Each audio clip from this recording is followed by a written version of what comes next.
Assalamualaikum warahmatullahi wabarakatuh. Kita ketemu pada maba perajutan untuk kelas 12.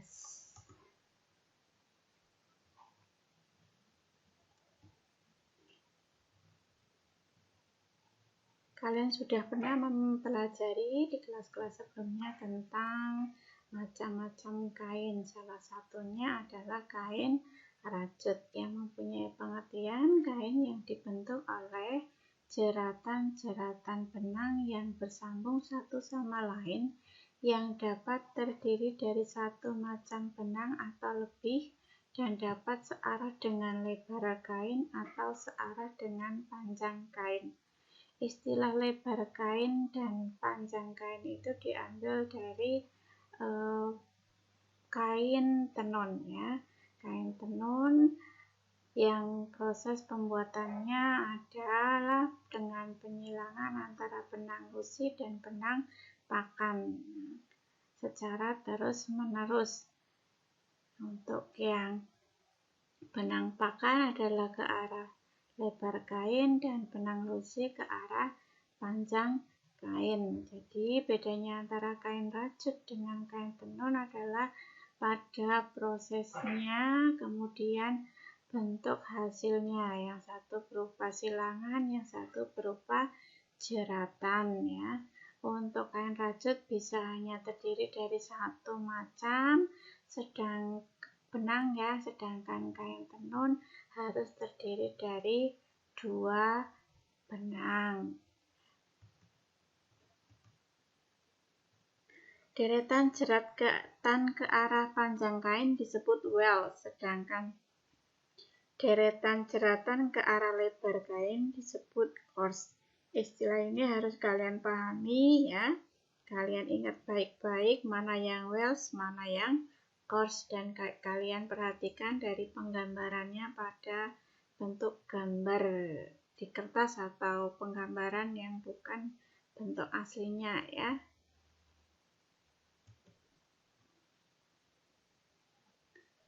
Mesin rajut macamnya atau klasifikasinya ada rajut pakan, ada rajut lusi. Nah, dari pengertian tadi maka mesin rajut dibedakan menjadi dua, ada rajut pakan dan rajut lusi. Rajut pakan dibedakan lagi menjadi rajut datar dan mesin rajut bundar. Sedangkan mesin rajut lusi dibedakan menjadi jenis rachel, tricot, sisipan, jacquard. Kemudian yang datar ada single bed, ada double bed. Untuk yang bundar ya bukan bed tapi ini di sini grid single knit ya. Single knit nanti contohnya adalah untuk yang single jersey bentuk jeratannya. Kemudian rajut bundar yang kedua jenisnya adalah double knit ya, yang berupa rib dan interlock.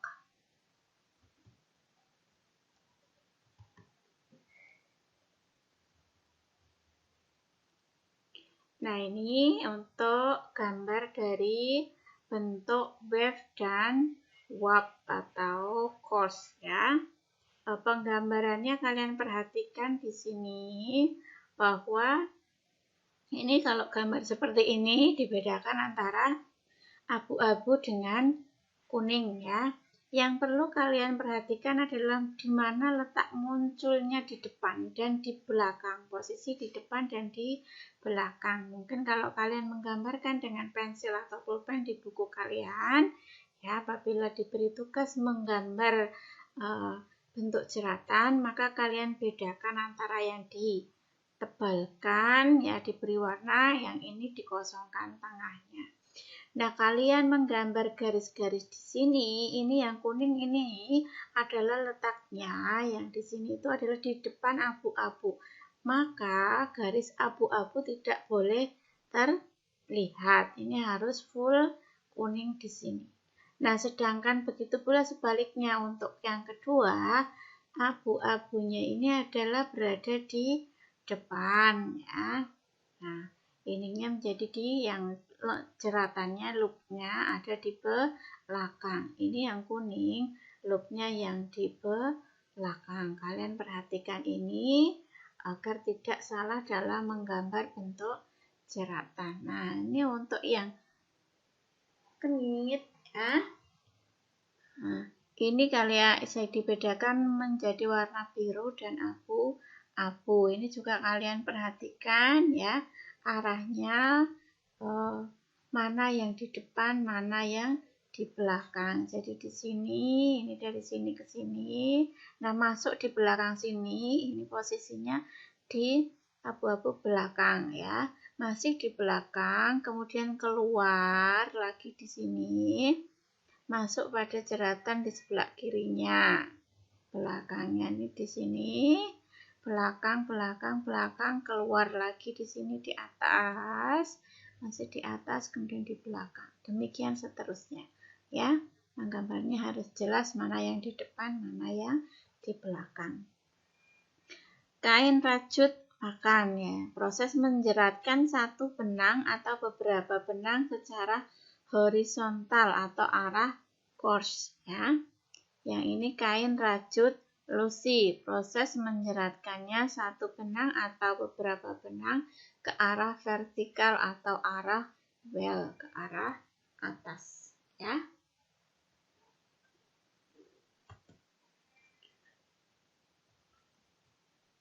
Nah, tadi kain rajut pakan dibedakan menjadi single knit dan double knit. Nah, single knit ini juga bisa untuk membuat kain yang bercorak atau rajut tanpa corak. Demikian juga untuk yang double knit, bisa untuk rajut bercorak juga tanpa corak ya.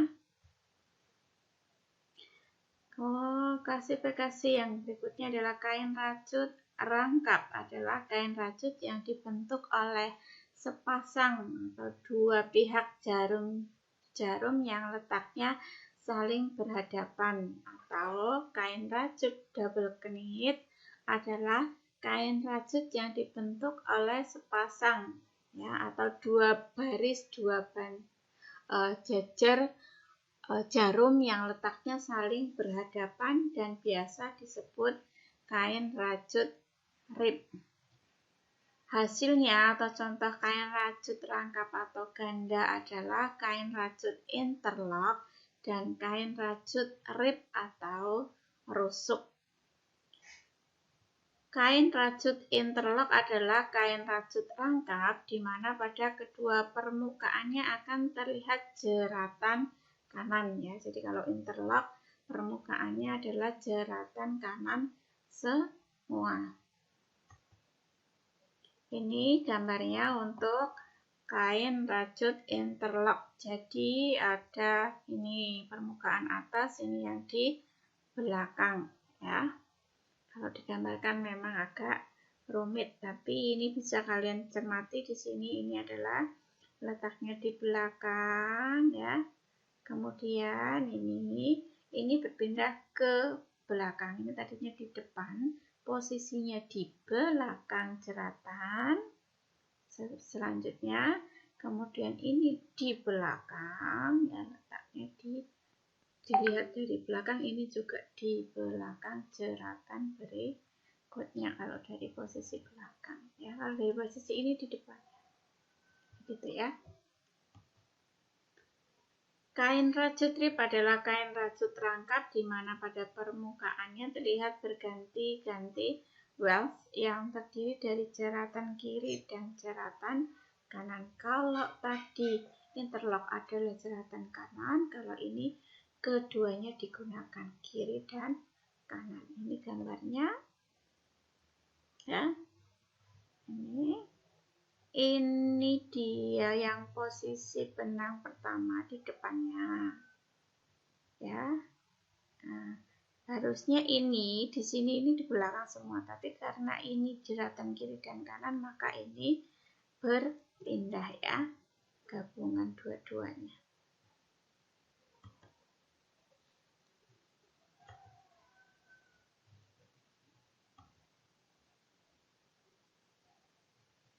Nah, ini apabila pergantian wells tersebut satu kiri satu kanan, maka disebut rib 1, 1. Penamaannya disesuaikan dengan pergantiannya ya. Apabila satu kiri, dua kanan, disebut 1 kali 2 atau 2 kali 1 ya. Rib 1, 2 atau rib 2, 1. Apabila 2 kiri dan 2 kanan, disebut 2, 2 dan seterusnya. Begitu penamaannya ya. Nah, ini contoh-contoh gambarnya. Yang pertama adalah rib 1, 1 ya. Yang kedua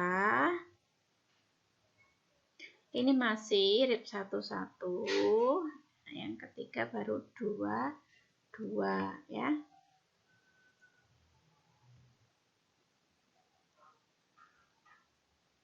Ini kalian perhatikan, ada gambar A, di situ ada jeratan kain rajut polos ya.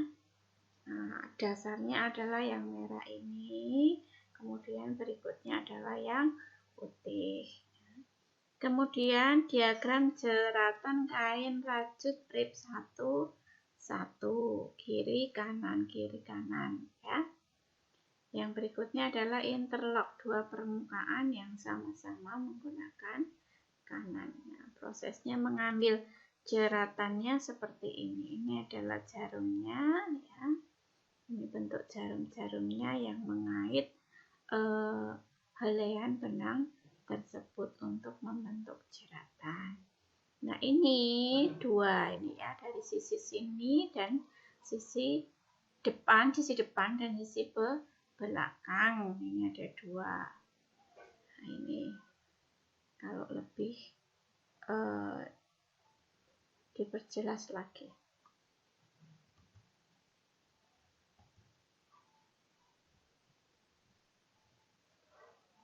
Nah, ini kain rajut pakan, pengertiannya tadi, pembentukan jeratannya terjadi berturut-turut ke arah lebar kain. Ini pengulangan saja ya.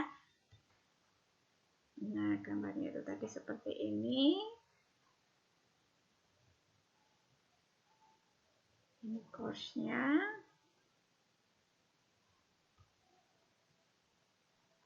Rajut Lucy, ini tadi. Ini mungkin lebih jelas lagi kalau kalian mau menggambarnya ya, membuatnya ya.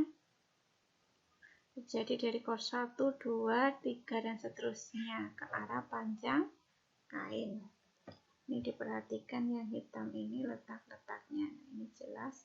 Ini di belakang, kemudian keluar ke depan ya. Dari belakang ke depan, ke belakang, kemudian masuk yang kanannya di sini, di belakang, ke depan, di belakang lagi, dan begitu seterusnya. Tadi sudah ada di depan bahwa mesin rajut itu ada mesin rajut pakan dan mesin rajut Lucy. Mesin rajut pakan adalah mesin rajut yang dalam pembentukan jeratannya jalannya benang searah apa tadi? Lebar kain atau ke arah horizontal. Nah, dibedakan menjadi rajut datar dan bundar, dan ada lagi yang khusus untuk membuat kaos kaki ya. Nah, berdasarkan posisi jarumnya. Jadi single bed dan double bed itu adalah klasifikasi yang didasarkan pada letak atau posisi jarum rajutnya. Ada rajut datar dengan single bed dan double bed. Bak jarum ya, atau disebut needle bed berbentuk datar untuk rajut datar ya, mendatar, walaupun ada dari depan maupun ke belakang ya. Posisinya seperti yang di video sebelumnya, rajut datar ada dua deretan bak jarum atau needle bed. Nah, bisa diatur penggunaannya, bisa satu baris, bisa dua baris, bisa dalam satu baris itu full semua digunakan atau hanya sebagian. Kemudian untuk mesin rajut datar double bed atau lebih istilahnya V-bed karena bentuknya mirip dengan huruf V terbalik ya.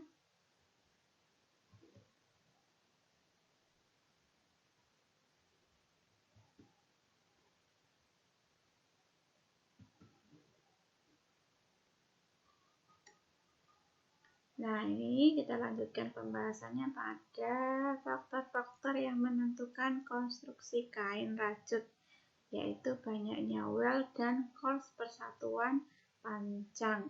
Nah, jadi kalau untuk kain tenun itu adalah banyaknya jumlah helai benang tiap satuan panjang tertentu atau total. Yang di sini adalah untuk kain rajut banyaknya well persatuan panjang atau banyaknya coarse persatuan panjang. Ya, panjangnya bisa dalam sentimeter, bisa dalam inci.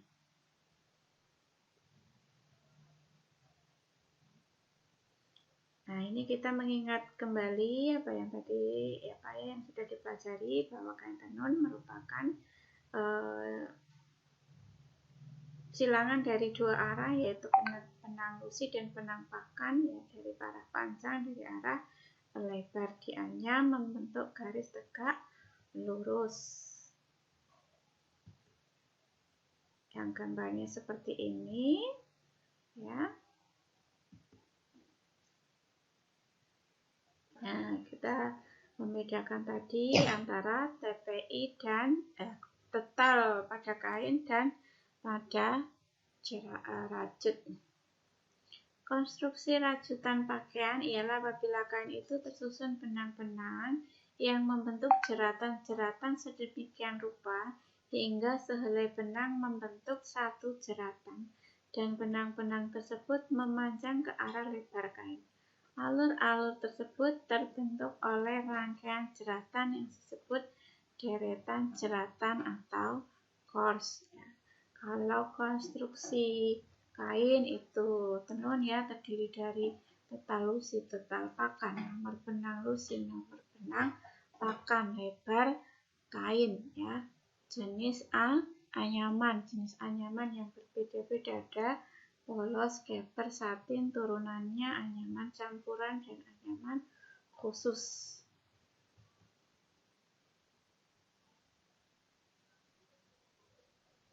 Nah, ini perbedaan lain antara kain yang dihasilkan oleh mesin rajut dan tenun, yaitu kain rajut lebih produktif dan sangat fleksibel, cocok untuk mode modern yang menitik beratkan pada sifat pas fit, nempel di badan, pas di badan, ya, membentuk body, ya, body kalau orang sekarang bilang, yang dimiliki oleh kain rajut, ya, karena dari sifat fleksibilitas, elastisitas dari segi persiapan produksinya, rajutan cukup mudah, yaitu hanya mempersiapkan benang lusi saja. Oleh karena itu, corak-coraknya dapat dirubah secara sederhana saja. Hasil kain yang beraneka ragam dapat dihasilkan dengan cepat dan segera dapat disesuaikan dengan perubahan modenya. Sedangkan untuk kain tenun, yaitu kain dengan persiapan yang lebih bermacam-macam, ya, ada binding, ada warping, ada sizing, ada pencucukan, ada penyambungan.